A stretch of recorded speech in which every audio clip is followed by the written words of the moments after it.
जिससे आप शीशा अपार्टमेंट में रुके हुए हैं, तो नीचे आप थर्ड फ्लोर पर हैं और नीचे जमात के साथ नमाज हो रही है, तो क्या आप अपने लेवल पे ही मतलब थर्ड फ्लोर पे आप नमाज पढ़ सकते हैं उनके साथ, जमात के साथ? बिल्कुल पढ़ सकते हैं। जमात की जो शराइत हैं उसमें असल चीज़ ये है कि इमाम की जो अदायगी है वो आप तक पहुंच रही हो, अलामात जो हैं जो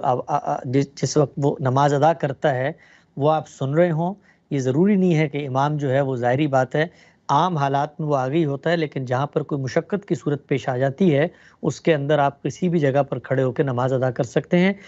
आप इत्तिसाल सुफूफ हो, आप अगर वहाँ खड़े हुए सफ़ बनाकर खड़े हो जाएं और इमाम की जो आवाज़ है, इमाम की जो चीज़ें हैं, इंतकालात इमाम जिसको कहा जाता है, वो आप तक पहुँच रहे हों तो फिर आप नमाज अदा कर सकते हैं। इसका मतलब है कि हमारे लिए लाजमी नहीं है कि इमाम हमें सामने नजर आ रहा हो, तो इसका मतलब ऑनलाइन भी जमात कराई जा सकती है।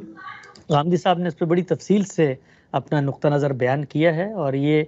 आम हालात में तो यकीनी तौर पे नहीं की जा सकती, लेकिन कोई इस तरह का मौका आ जाए जिसके अंदर इंसानी जान को ख़तरा लाहक हो, जैसे कि कोरोना वायरस के इब्तदाई दिनों में हुआ,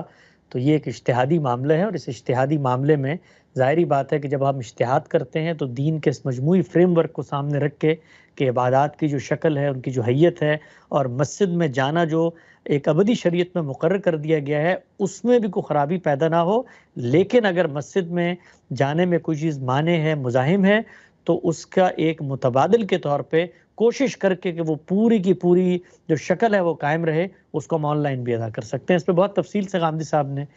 चीज़ों के बारे में बयान किया।